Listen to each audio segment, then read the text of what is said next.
PHP ద్వారా MySQL database కాకుండా వేరే డేటాబేసెస్కి ఎలా కనెక్ట్ చేయాలి అనేది చూద్దాం. మరి అది ODBC ద్వారా కుదురుతుందండి.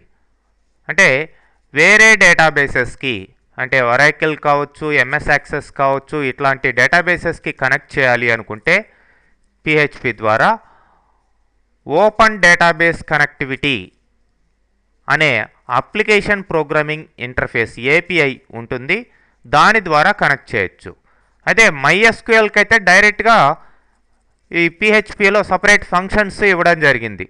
బట్ ఈ యొక్క డిఫరెంట్ డేటాబేసెస్కి కనెక్ట్ చేయాలి అనుకుంటే ఈ ODBC కనెక్షన్ని మీరు యూజ్ చేసుకోవాలి.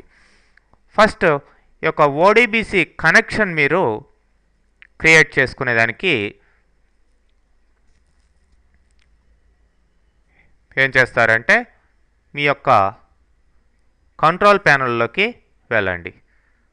సిస్టమ్ అండ్ సెక్యూరిటీ, అంటే మీ ఆపరేటింగ్ సిస్టమ్ బట్టి ఇవి మారుతుంటాయి.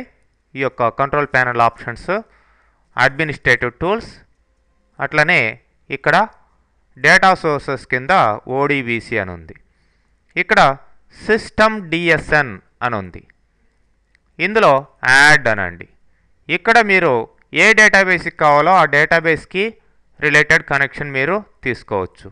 నేను ఫర్ ఎగ్జాంపుల్ మైక్రోసాఫ్ట్ యాక్సెస్కి కనెక్ట్ చేస్తాం. Microsoft access driver MDB and ACCDB ఈ రెండు ఉన్న దీన్ని సెలెక్ట్ చేస్తున్నాను. ఫినిష్ అంటాను. సో ఇప్పుడు డేటా సోర్స్ నేమ్ అడుగుతుంది.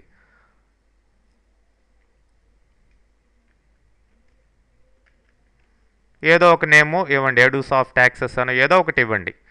తర్వాత డేటాబేస్ని మీరు సెలెక్ట్ చేసుకోవాలి. ఏ డేటాబేస్ తోటి కనెక్ట్ చేయబోతున్నారో ఆ డేటాబేస్ని సెలెక్ట్ చేయాలి. మరి MS ఆఫీస్ ఇక్కడ ఇన్స్టాల్ అయి ఉంటే ఆ యొక్క MS ఆఫీస్లో ఉండే యాక్సెస్, MS యాక్సెస్లో ఉండే నార్టన్ విండ్ అనే బుల్టిన్ డేటాబేస్ అది ఆల్రెడీ ఉంటుంది. దానికి కనెక్ట్ చేసేదానికి మీరు మూవ్ కావచ్చు. మైక్రోసాఫ్ట్ ఆఫీస్లో టెంప్లెట్స్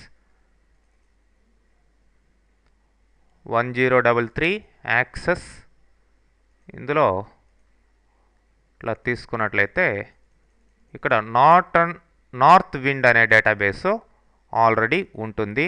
దాన్ని సెలెక్ట్ చేశాను. ఓకే, ఫినిష్ చేస్తున్నాను. ఇప్పుడు మన యొక్క కనెక్షన్ నేమ్ ఎడుసాఫ్ట్ అనమాట. ఓకే, ఇప్పుడు మీరు ఈ యొక్క ప్రోగ్రాంలోకి వెళ్ళి చూసినట్లయితే ఇట్లా ODBC కనెక్ట్ అనే స్టేట్మెంట్ ద్వారా మీరు ఈ యొక్క డేటాబేస్ కనెక్షన్ యూజ్ చేసుకొని కనెక్ట్ చేయడం జరుగుతుంది. కనెక్షన్లో ఏమైనా ఫెయిల్యూర్స్ ఉంటే ఇట్లా ఎర్రర్ వస్తుంది. లేదంటే ఆ యొక్క నార్త్ విండ్ డేటాబేస్లో ఉండే కస్టమర్స్ టేబుల్ నుంచి డేటాని సెలెక్ట్ చేసుకొని ఈ యొక్క SQL వేరియబుల్లో స్టోర్ చేస్తుంది. సో మరి ఇప్పుడు RS అనేది రిజల్ట్ సెట్ అనమాట.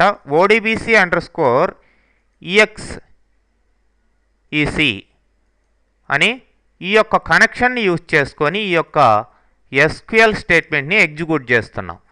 సో దీని యొక్క రిజల్ట్ మొత్తం దేంట్లో ఉంటుంది? RS అనే రిజల్ట్ సెట్లో వస్తుంది. దీంట్లో ఏమో స్టేట్మెంట్ స్టోర్ చేసాం. మరి ఆ యొక్క స్టేట్మెంట్ యొక్క రిజల్ట్ దీంట్లో వస్తుంది. మరి ఇక్కడ ఏదన్నా ఎర్రర్స్ వస్తే ఎగ్జిట్ అయిపోతాం.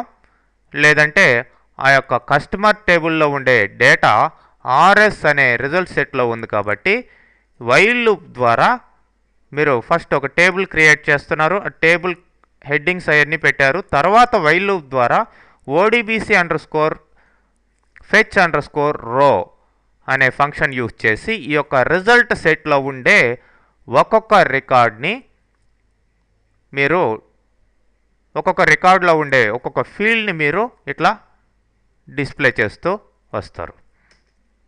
చూడండి, దీంట్లో ఉన్న నేమ్ని ఇక్కడ లోకల్ వేరియబుల్లో తీసుకున్నాం.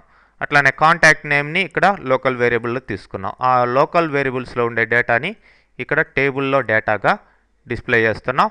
ఫైనల్గా ఓడిబిసి కనెక్షన్ని క్లోజ్ చేసేసాం. ఈ విధంగా మీరు ఈ యొక్క ఓడిబిసి కనెక్షన్ ద్వారా ఎక్స్టర్నల్ డేటాబేసెస్లో ఉండే అంటే అదర్ దాన్ MySQL డేటాబేసెస్లో ఉండే డేటాని యాక్సెస్ చేయొచ్చు.